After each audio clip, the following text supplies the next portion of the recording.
अस्सलामुअलैकुम ख़वातीन और हज़रात, आई स्टोरीज एक नई वीडियो लेकर आपकी खिदमत में हाजिर है। उम्मीद करती हूँ आप सब लोग बिल्कुल खैरियत से होंगे और अपनी ज़िंदगी हंसी खुशी गुजार रहे होंगे। ख़वातीन और हज़रात, ज़िंदगी में बहुत से ऐसे मोड़ आते हैं जिनको इंसान को समझना बहुत मुश्किल हो जाता है कि वो इस मोड़ पर अपनी लाइफ को आगे बढ़ाए या अपने माजी में ही गुम रहे। कुछ दोस्तियां ऐसी भी होती हैं जो इंसान को तबाह बर्बाद कर देती हैं और उस पर इज्जत का सौदा करना बहुत ही महंगा पड़ जाता है। आज की वीडियो हमारी इसी हवाले से है। एक ऐसी लड़की की कहानी है जिसने अपनी इज्जत की कीमत लगाई, लेकिन उसकी इज्जत की कीमत क्या है और उसकी क्या औकात है, ये सब आपको आज की वीडियो में पता चलेगा। ये एक दिल दहला देने वाली वीडियो है और इस वीडियो में आपको बहुत ही करीब से हकीकत को देखने का मौका मिलेगा और वीडियो पसंद आने की सूरत में इसे लाइक करते हुए दूसरों के साथ शेयर जरूर कीजिएगा। वीडियो शुरू करने से पहले मेरे तमाम नए आने वाले व्यूवर्स से इल्तमास है, जिन्होंने अभी तक हमारे चैनल को सब्सक्राइब नहीं किया वो जल्दी से हमारे चैनल को सब्सक्राइब करें और साथ में मौजूद बेल आइकॉन को भी प्रेस कर दें ताकि हमारी हर नई अपडेट आपको नोटिफिकेशन के जरिए मिलती रहे। ख़वातीन और हज़रात, ये उन दिनों की बात थी जब वो लड़की सिर्फ 19 साल की थी और उसे एक 34 साल इंसान से मोहब्बत हो गई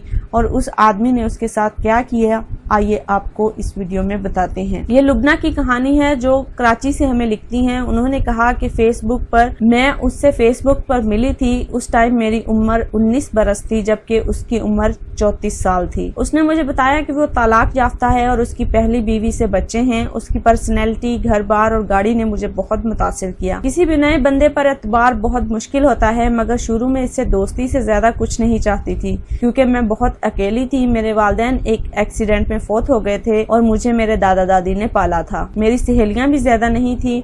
हम रोजाना ढेर सारी कॉल्स और मैसेजेस करते थे।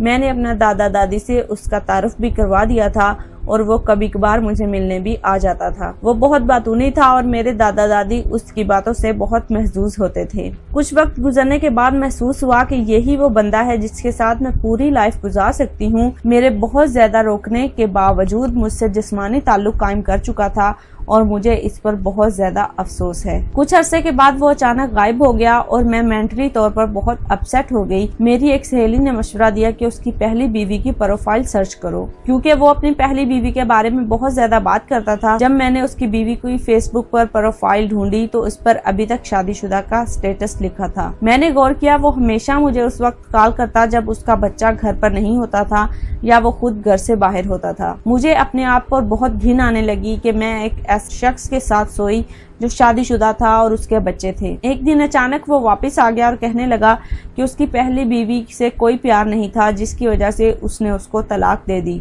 मुझे ये जानकर बहुत हैरानी हुई थी कि जिस बंदे ने 17 साल किसी औरत के साथ गुजारे और वो भी बगैर मोहब्बत के, मेरे पास उसकी वजाहत कबूल करने के अलावा कोई चारा नहीं था। मगर मैंने कभी उसके झूठ को माफ नहीं किया जो उसने मेरा जिस्म हासिल करने के लिए मुझसे तलाक याफ्ता होने का झूठ बोला। मुझे ये सोचकर अपने वजूद से नफरत होने लगी कि मैं एक ऐसे मर्द के साथ सोती रही हूँ जो किसी और औरत का खावंद है। मुझे इस बात की जरा भी परवाह नहीं थी कि वो कहता था मेरी शादी खत्म हो चुकी है।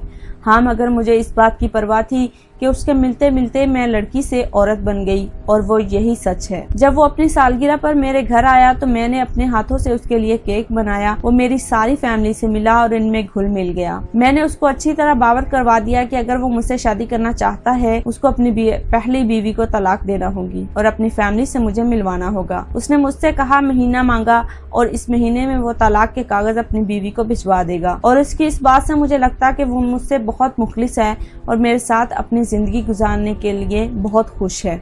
एक महीने बाद उसका फोन आया कि वो बहुत नफ्सियाती उलझन का शिकार है और अपना इलाज करवा रहा है। मुझसे रिक्वेस्ट की कि हम किसी तफरीही मुकाम पर जाते हैं फ्रेश होने के लिए। मेरे लिए ये बहुत मुश्किल काम था, लेकिन मैंने अपने दादा दादी को मना लिया कि हम सहेलियों का ट्रिप जा रहा है और मुझे जाने की इजाजत दें। इस बड़ी मुश्किल को हल करने के लिए मेरी एक दोस्त ने मेरा साथ दिया और दादा दादी मान गए। मैं और वो नारायण कागान चले गए। एक रात गुजारने के बाद उसका रवैया कुछ मुख्तलिफ लगा। उसने कहा उसको कुछ नफ्सियाती प्रॉब्लम है और इलाज करवा रहा है। मुझे महसूस हुआ वो मुझ में दिलचस्पी नहीं ले रहा।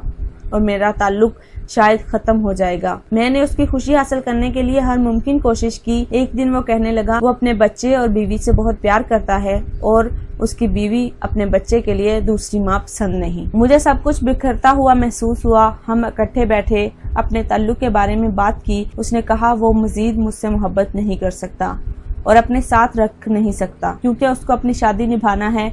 उसकी वजह उसकी बीवी नहीं थी, वो खुद था। अपने घर से 1000 मील दूर उसको अपने से दूर होता हुआ देखकर मैं बहुत रोई क्योंकि वो शख्स था जिससे मुझे प्यार था। उसी ने मेरी पीठ में छुरा घोंपा और अपने आप से नफरत होने लगी कि यही वो शख्स था जिसके साथ मैंने जिंदगी गुजारने का प्लान किया था। उसने मुझे कहा मैं घर वापस चली जाऊं, इसके लिए वो मुझे ट्रेन का टिकट दे सकता है। मुझे लगा मेरी मोहब्बत और मेरी इज्जत की कीमत सिर्फ एक ट्रेन का टिकट लगाई गई है। ख़वातीन हज़रात, ये बहुत ही दुखी और एक माशरे में फैली हुई हकीकत के बारे में कहानी थी। आजकल माशरे में ये बात आम होती जा रही है। लोग फेसबुक पर दोस्तियां करते हैं, लोग सोशल मीडिया के जरिए एक दूसरे के करीब आते हैं और फिर एक दूसरे को धोखा दे देते हैं। अल्लाह ताला आप सबको हिदायत अता फरमाए और लोगों की बहू बेटियों के बारे में भी और अपनी बहन बेटियों के बारे में भी। और अगर आप सुनने वाली हमारी ख़वातीन हैं तो अल्लाह ताला आपको भी